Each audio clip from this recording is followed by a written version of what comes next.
Welcome back to Who Died Today USA channel.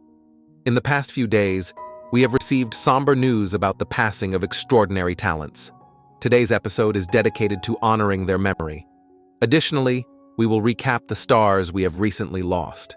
Before we begin, we kindly ask for your support. If this video or the legacies of these remarkable individuals have touched your life, please consider giving this video a thumbs up as a sign of respect and remembrance. Thank you.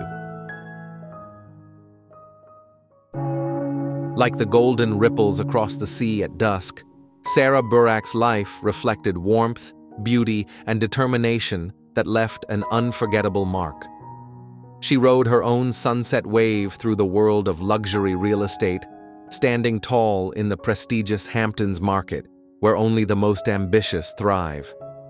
Sara rose to national recognition through Million Dollar Beach House, where her grace, confidence, and expertise shone brightly on screen. But beyond television, she was a driven, respected professional with Nest Seekers International, guiding countless clients to their dream homes along New York's East End. Those who knew her admired not only her business acumen, but her genuine heart and unwavering presence. Friends and colleagues recall Sara as a radiant soul, hardworking, caring, and endlessly supportive. Her energy filled every room, her style and ambition were magnetic, and her kindness left lasting impressions on all who crossed her path. Her journey, however, came to a sudden and heartbreaking halt.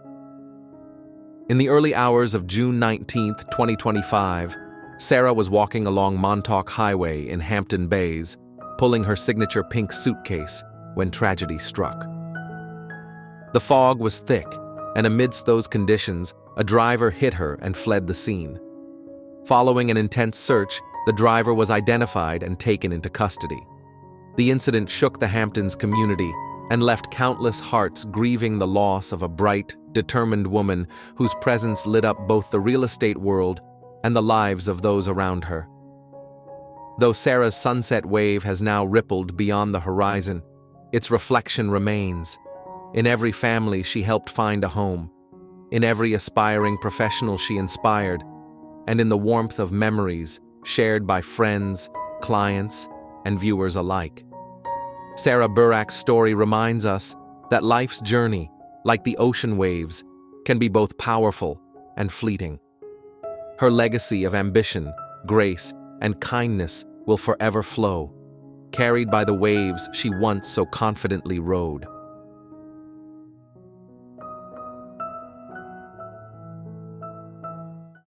Gaylard Sartain was more than a gifted actor. He was a storyteller who brought humor, heart, and humanity to every role. Born in Tulsa, Oklahoma, on September 18, 1943, Gaylard carried the spirit of his hometown with him, building a career that spanned decades and touched millions. His journey began humbly, working behind the camera at a local TV station. But his creativity couldn't stay hidden for long. In 1970, he stepped in front of the camera as the whimsical Dr. Mazeppa Pompazoidi, hosting late-night movies and sharing his sharp, playful humor with Tulsa audiences. It was just the beginning of a remarkable career. Gaylard found national fame with Hee Haw, where his good-natured Southern charm and comic timing made him a household name for 20 years. He made audiences laugh, but he also yearned to show the world his range as an actor, and he did just that. His unforgettable portrayal of the Big Bopper in the Buddy Holly story and his powerful dramatic turn in Mississippi Burning showed his depth and courage to defy expectations.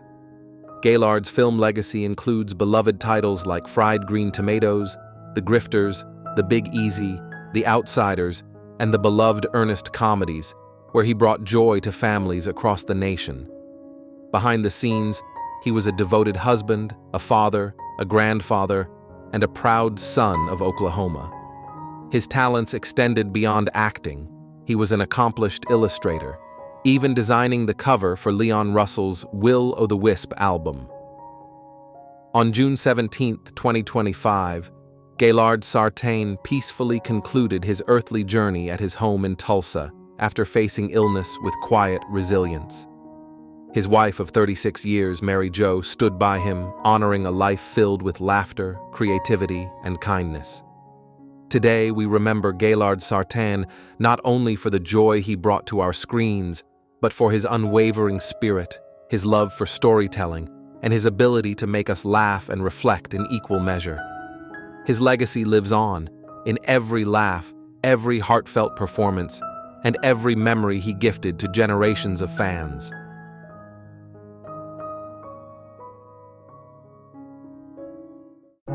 Breaking news. Paul McCartney, from Beatles legend to timeless inspiration, how he keeps going strong at 83. Paul McCartney is not just one of the greatest songwriters of all time, he is the heartbeat of multiple generations. From packed stadiums to quiet studios, from chart-topping anthems to personal losses, his journey has been filled with dizzying highs and soul-testing lows. But now, at 83 years old, as he continues to perform, collaborate, and inspire, many are asking, how has he endured so much and stayed so strong, physically, emotionally, and artistically, for over 6 decades? Born on June 18, 1942, in Liverpool, England, McCartney grew up in a modest home filled with music. His mother was a nurse, and his father a jazz musician who instilled in young Paul a deep appreciation for melody and storytelling. That foundation would eventually shape the sound of modern music. Alongside John Lennon, George Harrison, and Ringo Starr, Paul became a founding member of the Beatles, a band that not only redefined pop music, but also reimagined what cultural influence could look like in the 20th century. The Beatles' rise in the 1960s was meteoric. With hits like Yesterday, Hey Jude, and Let It Be, McCartney's voice and lyrics became a global comfort. But when the band split in 1970, Paul faced a storm of personal and professional doubt. He has since admitted that after the Beatles disbanded, he struggled with whether he should even continue making music. He found himself grappling with identity and purpose, questions no one would expect from a man who had just been part of the biggest band in history. But Paul McCartney did not give up. Instead, he reinvented himself. Shortly after the breakup, he formed the band Wings with his wife Linda McCartney. Though critics were skeptical at first, McCartney's persistence paid off. Wings scored numerous hits throughout the 1970s and became a hugely successful touring act. Songs like Band on the Run, Live and Let Die, and Silly Love Songs proved that Paul could thrive outside the Beatles' shadow. More importantly, he learned to find joy in making music with the people he loved. As the decades passed, McCartney's career never stood still. He experimented with classical music, electronica, and collaborated with a wide array of artists, from Stevie Wonder to Kanye West. His spirit of exploration became his signature. He was never afraid to evolve, to embrace new sounds, or to look back with wisdom. Yet beneath the success, Paul endured private heartbreaks. The loss of his first wife, Linda, to cancer in 1998 devastated him. Her partnership, both musical and emotional, had anchored him for decades. Later, the loss of George Harrison and John Lennon reminded him just how fragile legacy and life can be. Through it all, McCartney found strength in creation. Music remained his outlet, his therapy, his way of staying grounded. Even as he entered his 80s, Paul continued to surprise the world. In 2022, he headlined the Glastonbury Festival at age 80, performing for over 2 hours with the energy of someone half his age. He sang classics like Blackbird and Let It Be to tens of thousands, proving that age had not dulled his passion or presence. But what many fans may not know is that McCartney's health regimen plays a key role in his continued vitality. For decades, he has followed a vegetarian diet, practices yoga, and remains physically active. He also keeps a close-knit family circle and prioritizes emotional wellness. He has spoken openly about grief, aging, and how meditation has helped him cope with anxiety and maintain clarity. In recent years, McCartney has also embraced newer technologies and modern collaborations. He released music with younger artists, participated in innovative projects like the Get Back documentary directed by Peter Jackson, and even collaborated on new duets, most recently with Barbra Streisand. Perhaps the most touching aspect of Paul's recent years is the legacy he has built not only through music, but through family. His children, including designer Stella McCartney and musician James McCartney, continue to reflect his values of creativity, humility, and advocacy. In 2025, the sons of Paul, John Lennon, and Ringo Starr came together to record a tribute song, bridging generations and keeping the Beatles' spirit alive. Health-wise, McCartney has remained remarkably resilient. Although he battled a serious virus in 2014 that led to canceled shows in Asia, he recovered well and took it as a wake-up call to balance touring with rest. Since then, he has adapted his schedule, choosing quality over quantity and ensuring his performances remain energetic and joyful without exhausting his body. Recently, McCartney surprised fans in New York City with an impromptu concert at the Bowery Ballroom, performing Beatles classics and new material with equal enthusiasm. The crowd, ranging from longtime fans to young listeners, sang along, proof that McCartney's voice still echoes across generations. At 83, Paul McCartney is not just surviving, he is thriving. He continues to record, tour selectively, and champion causes dear to him, including animal rights, environmental sustainability, and music education. His energy remains infectious, his voice still warm, and his message as universal as ever: love, peace, and the power of song. So when we look at Paul McCartney today, what do we really see? Is it the young boy from Liverpool with a dream, the Beatle with the bass slung low, the widower who wrote through grief, the father, the collaborator, the elder statesman of music? The truth is, we see all of it. Paul McCartney is not defined by one moment or one band. He is defined by movement, by resilience, and by an enduring belief that music can heal, connect, and transcend. His journey reminds us that greatness is not just about talent. It is about longevity, adaptability, and the courage to keep going when the world expects you to stop. What is your favorite Paul McCartney moment? From the Beatles to Wings, from Glastonbury to Get Back? Share your thoughts in the comments below.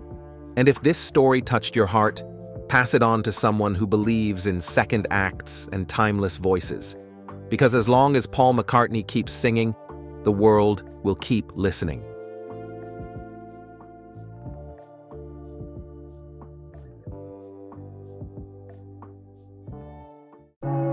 Ananda Lewis, the vibrant and trailblazing host who shaped a generation through her work on MTV and beyond, passed away on June 11, 2025, at the age of 52 after a courageous battle with breast cancer. Her death was confirmed by her sister, Lakshmi, and mourned deeply by the countless fans and friends whose lives she touched. Born in Los Angeles in 1973 and raised in San Diego, Ananda's journey from a rebellious teen to a nationally recognized voice for youth was marked by resilience, intelligence, and charisma. After graduating from Howard University, she began her media career hosting BET's Teen Summit, quickly becoming known for her warmth, insight, and ability to connect with young audiences on topics that mattered. Her big break came in 1997 when she joined MTV as a VJ, becoming a beloved host of Total Request Live and Hot Zone. She wasn't just a face on the screen, she was a voice that reflected the heart and soul of a generation. She interviewed superstars like NSYNC, Britney Spears, and Destiny's Child, but also brought grace and gravity to coverage of tragic moments, such as the death of her close friend, Aaliyah.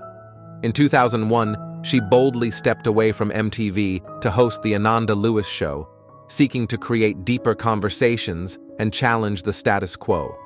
Though the show lasted just one season, it marked her as a pioneer, unafraid to take risks and speak her truth. Ananda's life was not without struggles.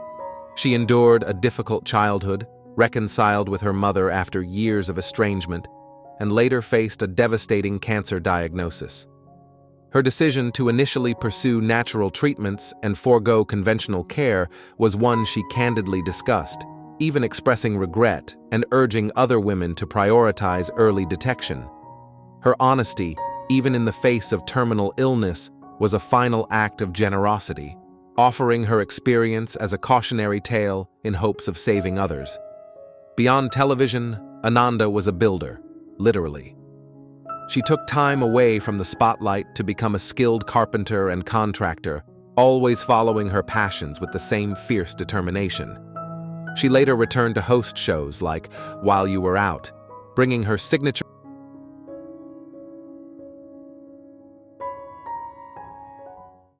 Jerry Butler, the legendary soul singer whose smooth baritone earned him the nickname the Iceman, and whose life was a masterclass in artistic integrity and public service, passed away on February 20th, 2025, at the age of 85, after battling Parkinson's disease. He leaves behind a rich legacy that straddled music, politics, and an unwavering commitment to his community. Born in Sunflower, Mississippi in 1939 and raised in Chicago's Cabrini Green housing projects, Butler's early life was humble. But from the pews of the Traveling Soul Spiritualist Church to the world's grandest stages, he forged a path defined by talent, tenacity, and soul. His breakout came in 1958 with The Impressions, alongside Curtis Mayfield, when their hit For Your Precious Love ushered in a new era of R&B that critics have since called the birth of soul music. Striking out as a solo artist, Butler delivered unforgettable hits like He Will Break Your Heart, Only the Strong Survive, and Hey, Western Union Man. His voice was velvet, cool, controlled, and impossibly expressive. Even technical difficulties couldn't rattle him. When the sound system failed mid-performance in Philadelphia, he sang a cappella, winning hearts and earning the moniker the Iceman for his composure. Butler wasn't just a voice, he was a visionary. He helped write classics like I've Been Loving You Too Long with Otis Redding and mentored emerging songwriters through his Butler Songwriters Workshop. Always looking ahead, he built platforms not just for himself, but for others. In the 1980s, Butler made a remarkable pivot to politics, serving more than 3 decades on the Cook County Board of Commissioners. For him, it wasn't about titles, but service. He got into politics for only one reason, because he felt he could use his voice for others, said a colleague. He approached governance the way he approached music, with passion, grace, and resolve. Behind the spotlight stood Annette, his beloved wife of 60 years and once his backup singer. Together, they raised twin sons and shared a love that endured until her passing in 2019. We were 2 young kids having a heck of a time, Butler once said, doing what we loved. Jerry Butler was inducted into the Rock and Roll Hall of Fame in 1991, but for him, awards were secondary. The work is more important than the reward, he often said, and indeed, his life's work, his music, his public service, his unwavering authenticity continues to inspire. Jerry Butler was more than a soul icon. He was a soul survivor, a public servant, and a man whose quiet strength changed both the music industry and the city he called home. His voice may be silent now, but its echoes will resonate for generations.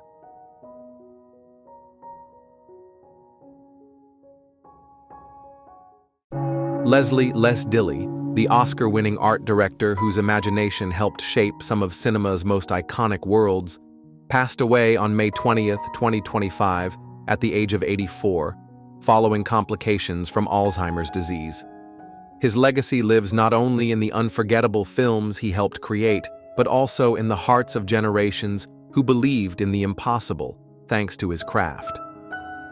Born in 1941 in the Rhondda Valley of South Wales, Dilly began his journey in film at age 15, working as a plasterer while studying architecture in London. His first credit came as a plaster worker on From Russia with Love, and from there, he climbed the ranks of the art department, with unrelenting dedication and a quiet brilliance. Dilly's artistry would eventually earn him 2 Academy Awards for Star Wars: A New Hope, 1977, and Raiders of the Lost Ark, 1981. These films redefined blockbuster cinema, and Dilly's meticulous attention to detail played a crucial role in making their fictional worlds believable, tangible, and unforgettable. He was also nominated for his work on Alien, The Empire Strikes Back, and James Cameron's The Abyss, where he transformed an abandoned power plant into an underwater set of staggering scale and complexity. His work behind the scenes often required long days and intense physical effort, yet he never lost his sense of wonder or love for storytelling. Beyond film, Les was known for his warmth, British wit, and hands-on creativity, even building his own family home as a tribute to his cinematic career. He was a devoted husband, father to 5 children, and grandfather, whose family remembers him as kind-hearted and endlessly inventive. In 2020, he was honored with a BAFTA award for his outstanding contribution to British cinema, a fitting recognition for a man whose work quietly helped define a golden age of film. Les Dilley leaves behind a world richer in imagination because he was here, and stories more real because of the care he gave to every detail.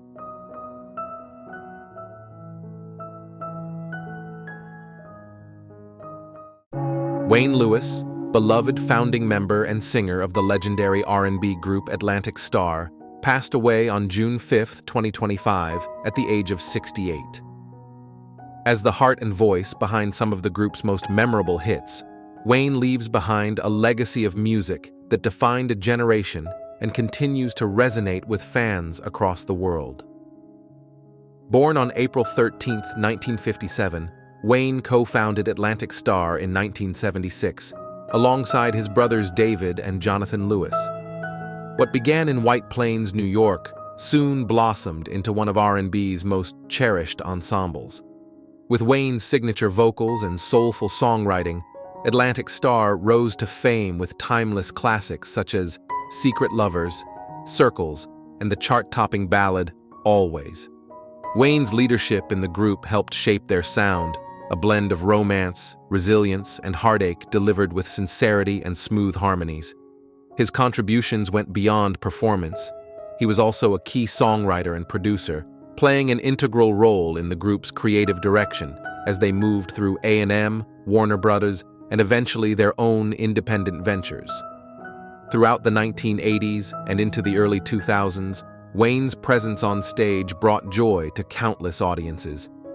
Whether under the lights of large venues or in intimate performances, he gave his all to every note, every lyric, every connection with the crowd. He remained a core part of the group even as members changed, continuing to tour and perform until recent years. Outside of the spotlight, Wayne was known for his gentle spirit, unwavering dedication to his craft, and the joy he brought to those who knew him. Fans remember him not only for his powerful voice, but for the warmth he shared through his music and presence. Wayne Lewis's music was more than entertainment. It was a companion through love, heartbreak, and celebration. His voice will forever echo in the hearts of those who grew up with his songs and those discovering them anew. He leaves behind a legacy not just of sound, but of soul.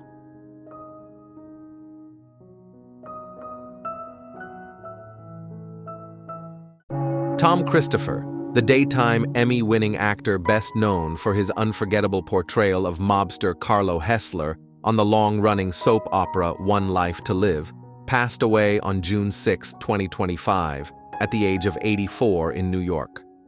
Born on October 5, 1940, Christopher began his television journey in the 1950s with a role on The Edge of Night, but it was his captivating work in daytime drama that cemented his legacy. In 1990, he joined One Life to Live as the villainous yet charismatic Carlo Hessler, a role that earned him widespread acclaim and a Daytime Emmy Award in 1992.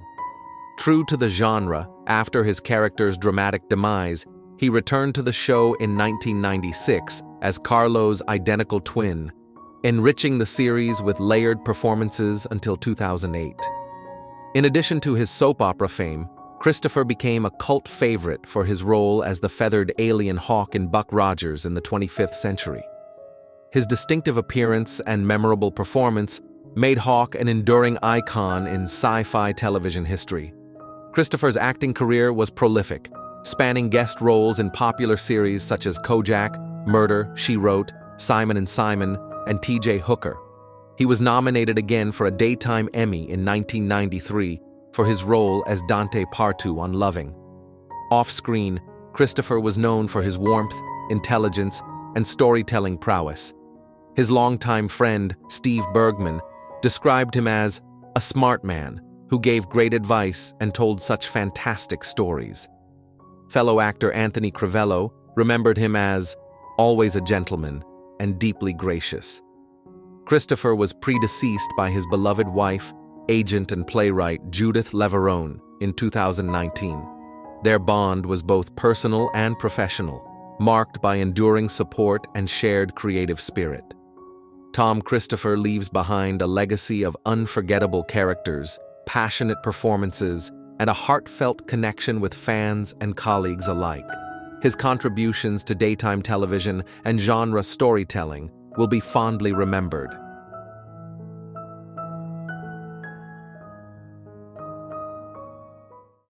Michael Hurley, a singular voice in American folk music who charmed audiences for over 6 decades with his whimsical songs and hand-drawn album covers, has passed away at the age of 83. A true original, Hurley was known not only for his music, but for the quiet joy and eccentricity he brought to every stage and studio he touched. Born in 1941 in Bucks County, Pennsylvania, Hurley began his musical journey with a guitar left behind by a sister's boyfriend, and soon started writing songs that reflected his unique view of the world. His 1964 debut, First Songs, produced by music historian Frederick Ramsey Jr., introduced listeners to Hurley's poetic imagination, most notably with The Werewolf Song, a haunting ballad that would become one of his signature works. Though never a mainstream figure, Hurley's influence ran deep. He recorded more than 30 albums, often at home, embracing a lo-fi intimacy that resonated with generations of indie artists. Devendra Banhart, Cat Power, and Yola Tengo all counted him as a hero, and his songs, both tender and surreal, touched on everything from love and loneliness to wolves in flannel shirts. His whimsical style, often referred to as freak folk, blended traditional folk, country, and a touch of the fantastical. Album artwork featuring cartoonish wolves and dreamlike scenes reflected the rich inner world Hurley created for himself and his listeners. Despite his renown, Hurley remained humble and grounded. "I never thought of a career in music," he once said. "What I do is goof off and try to get away with it." Yet, in his own words and melodies, he built a world of gentle wonder and heartfelt humor. Hurley performed until the very end, appearing at the Big Ears Festival just days before his passing on April 1st, 2025. He leaves behind 4 children, 2 grandchildren, a body of beloved songs, and a final album, Broken Homes and Gardens, set to be released this summer. His spirit lingers in every chord and lyric, a quiet legacy of warmth, wit, and wonder.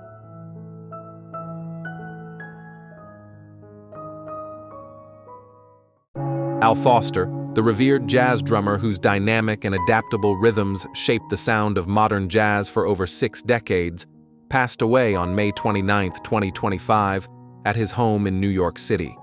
He was 82. His partner of 47 years, Bonnie Rose Steinberg, confirmed his death, citing a serious illness.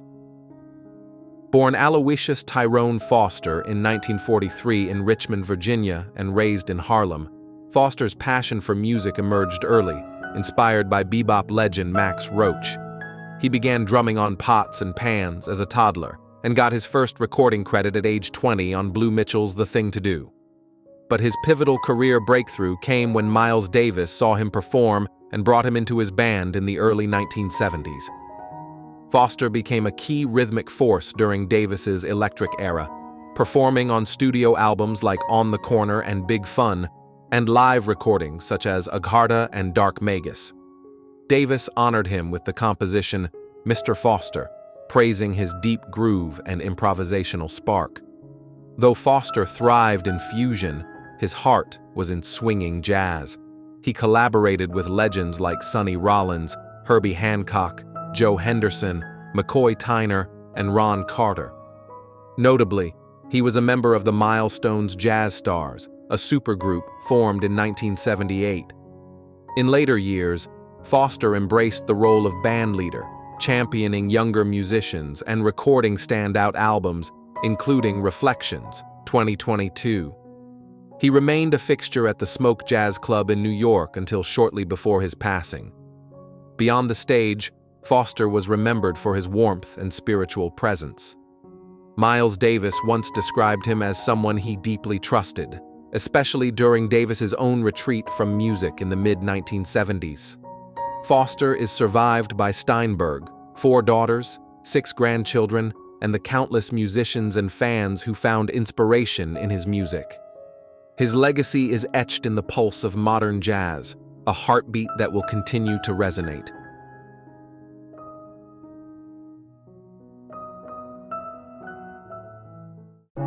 Robert Treybore, the talented and witty actor best known for his role as the flamboyant merchant Salmoneus on Hercules, the legendary Journeys, and Xena, warrior princess, passed away on March 11, 2025, at age 71 due to sepsis.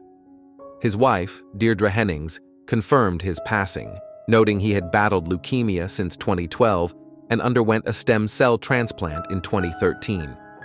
Born Robert Allen Shankman on June 7, 1953 in Philadelphia, Treybore studied at Northwestern University before launching a vibrant stage career in New York. His unique stage name, a palindrome of his first name, reflected the wit he would bring to every role. He gained early acclaim playing Son of Sam in the 1985 CBS film Out of the Darkness, a haunting and intense performance opposite Martin Sheen. But it was as Salmoneus that Treybore captured hearts, portraying a comically enterprising yet well-meaning character with charm and flair. Originally cast for only 2 episodes, his role expanded to over 20 appearances, becoming a fan favorite and even inspiring an action figure. Treybore's Salmoneus was described by the actor as an enthusiastic guy who didn't read the fine print, embodying both humor and humanity. His eclectic film credits included talk radio, Making Mr. Right, and Hail Caesar. While on television, he made memorable guest appearances in Miami Vice, Murphy Brown, Baywatch, and Tales from the Crypt. In 1997, he also directed an episode of Hercules. Beyond acting, Treybore was a gifted writer. He authored Dear Salmoneus, the world's first guide to love and money, and the satirical novel The Haircut Who Would Be King, blending sharp political insight with theatrical flair. Treybore is survived by Hennings, his wife of 43 years. His legacy lives on not only through his work, but also through a scholarship fund in his name at the Braid and ongoing support for leukemia research. His talent, humor, and zest for storytelling will be deeply missed.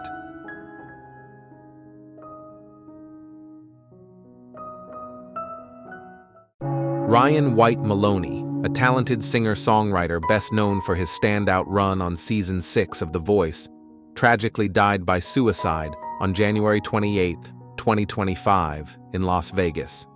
He was 44. Maloney's death came after a private struggle with mental health, marked by past incidents of self-harm. A police report confirmed that a brief argument with his fiancée shortly after a performance preceded the heartbreaking event. Though the details are painful, they reveal the silent battles he faced behind the spotlight. Born with a voice that could soar across genres, Maloney turned all 4 chairs during his voice audition with Journey's Lights. Choosing Blake Shelton as his coach, he became one of the season's top 5 finalists. His powerful performances of What's Love Got to Do with It, Easy, and Second Chance won him national admiration and a loyal fan base. Following The Voice, Maloney built a steady career as a performer, songwriter, and producer. He frequently headlined at Blake Shelton's Ole Red in Las Vegas and released original singles like Don't Put Me in a Box and Toast to Tonight. Known for his warm presence and evocative voice, he performed alongside artists such as Tim McGraw, Morgan Wallen, and Ed Sheeran. But beyond the stage, Maloney was a complex, passionate artist who often used music as a vessel for emotion and connection. His dedication to his craft was matched by his deep love for those close to him. Maloney's sudden death shocked fans and fellow musicians alike, prompting messages of mourning and remembrance across social media. He leaves behind a legacy of heartfelt music, a powerful presence in country and pop rock, and a reminder of the importance of mental health support. Ryan White Maloney's story is one of talent, perseverance, and vulnerability. His voice lives on, both in the recordings he left behind and in the hearts of those he touched. May he be remembered not just for how he left, but for the way he lived, through music, passion, and authenticity.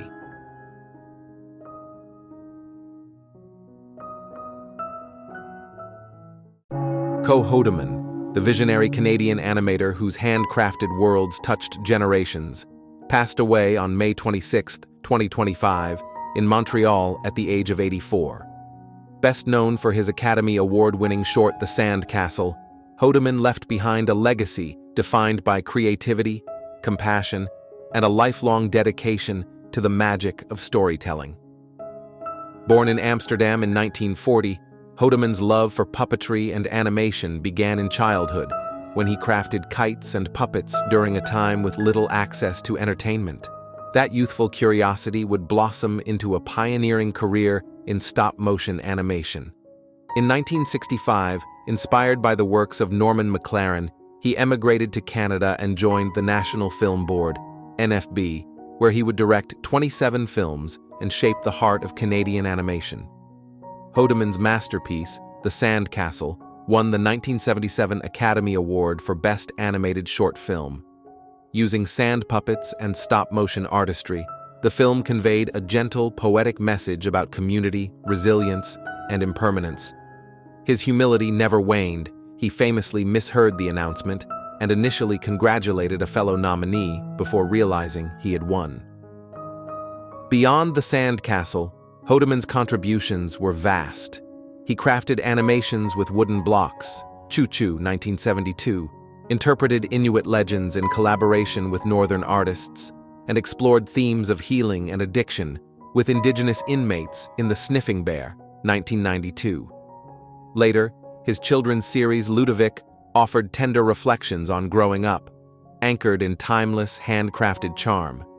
Even after retiring from the NFB, Hodman continued creating, releasing 55 Socks in 2011, a poignant tribute to life in wartime Holland.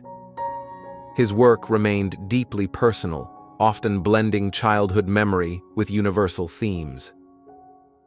Hodman's films were more than technical marvels. They were vessels of empathy and imagination. His stories, built from sand, fabric, and love, reminded audiences of the enduring power of kindness and creativity. In his own words, animation was puppet theater for the screen, and in that theater he made generations believe in wonder again.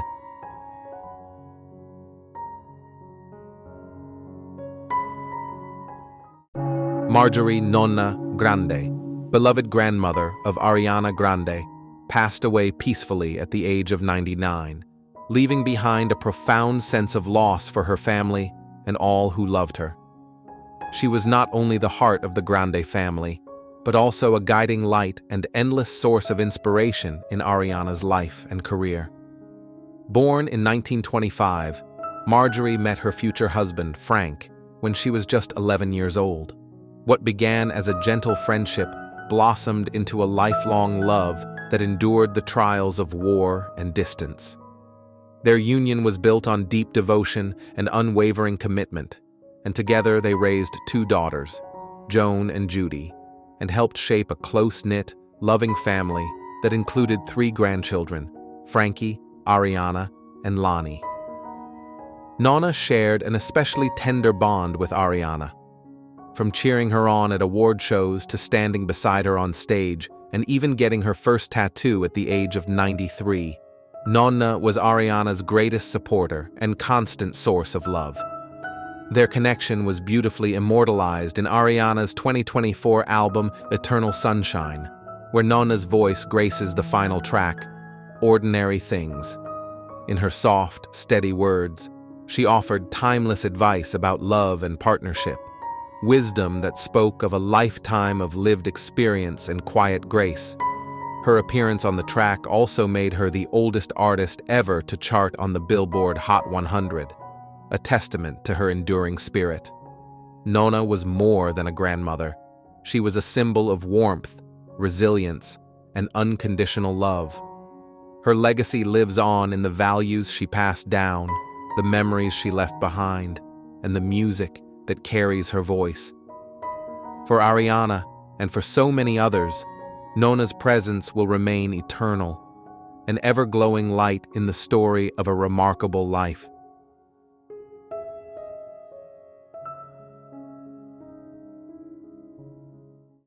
Breaking news. Henry Winkler is not just the man who made leather jackets iconic in the 1970s. He is the man who turned silent struggles into superpowers, personal pain into public purpose, and career setbacks into a lifelong legacy of reinvention. But at 78, behind his ever-warm smile and gentle demeanor, what has Winkler truly endured to remain one of Hollywood's most beloved figures for more than 5 decades? And what does his journey teach us about strength, aging, and identity in the ever-evolving world of entertainment? Born on October 30th, 1945, in Manhattan, Henry Winkler grew up in a household where academic excellence was expected, but little was understood about learning disabilities. As a child, he was labeled lazy and undisciplined, never mind that he struggled daily with reading, spelling, and memory. What no one knew then was that Winkler had undiagnosed dyslexia, a neurological condition that would silently shape his youth and professional life for years to come. Despite these obstacles, Winkler found solace in performing. Acting allowed him to escape the constraints of the written word and express himself without fear. After earning a master's degree from the prestigious Yale School of Drama, he made his way to Hollywood, just another hopeful in a sea of dreams. Then came the audition that would change everything, Fonzie. In 1974, Winkler landed the role of Arthur Fonzie Fonzarelli on Happy Days. Originally written as a minor character, Fonzie quickly became the cultural heartbeat of the show. With a single thumbs up and a trademark "Aye," Winkler transcended television, becoming an American icon. He earned Emmy nominations, Golden Globes, and global admiration. Yet, as the show's popularity skyrocketed, Winkler quietly carried a heavy burden. His dyslexia made it painfully difficult to read scripts. Night after night, he would memorize his lines using audio methods and sheer repetition. While millions saw a confident, leather-jacketed rebel on screen, behind the scenes was a man doubting whether he could keep up. For a time, the world loved Fonzie so much that it could not see anything else, and neither could casting directors. When Happy Days ended in 1984, Winkler faced one of his darkest professional chapters. He was typecast, repeatedly rejected for roles that had nothing to do with the Fonz. It was, as he later described, a period of psychic pain. For a man who had just spent a decade as a cultural icon, the silence was deafening. So Winkler adapted. He stepped behind the camera, becoming a successful producer and director. He helped bring shows like MacGyver to life, quietly reshaping television from a different vantage point. All the while, he continued to fight against the limitations others placed on him, and those he had once placed on himself. But the comeback, when it arrived, was not loud. It was measured, thoughtful, and perfectly timed. In 2018, Henry Winkler took on the role of Gene Cousineau in HBO's Barry, a bitter, vulnerable acting coach grappling with relevance and regret. The role was a masterclass in restrained brilliance. For it, Winkler won his first Emmy for acting, more than 40 years after his first nomination. The industry had finally seen what fans never stopped believing, that he was far more than Fonzie. Alongside his career renaissance, Winkler has become a champion for literacy, learning differences, and elder health. After being diagnosed with dyslexia at age 31, he co-authored over 30 children's books featuring Hank Zipser, a fictional kid with similar challenges. These books have offered hope to millions of children who feel misunderstood or left behind. In recent years, Winkler has used his platform to raise awareness for geographic atrophy, a form of vision loss that affected his father-in-law. He has also spoken about the importance of regular vision screenings and maintaining cognitive health in aging. His advocacy is gentle but persistent, much like the man himself. Even his personal life reflects rare Hollywood stability. He has been married to Stacey Weitzman since 1978. Together, they raised 2 children and built a life grounded not in celebrity, but in compassion. In 2025, when he delivered the commencement speech at Georgetown University, Winkler did not talk about fame. He spoke about failure, about being misunderstood, and about what happens when you stop trying to be someone else and finally embrace who you are. Today, he continues to appear on television, including hosting Hazardous History, a lighthearted adventure series that places Winkler in unusual and sometimes outrageous historical reenactments. But even in these playful roles, there is something poignant, a reminder that joy, like wisdom, often comes from having survived what others never saw. In a world obsessed with overnight fame and flawless perfection, Henry Winkler's journey is a lesson in long-term grace. He did not roar his way back into relevance. He walked, with quiet dignity and relentless optimism, into each new chapter. He turned learning struggles into best-selling stories. He transformed a limiting label into a lifelong cause. And he showed that reinvention is not about becoming someone new, but about returning to who you were all along, this time with pride. So, what do you see when you look at Henry Winkler today?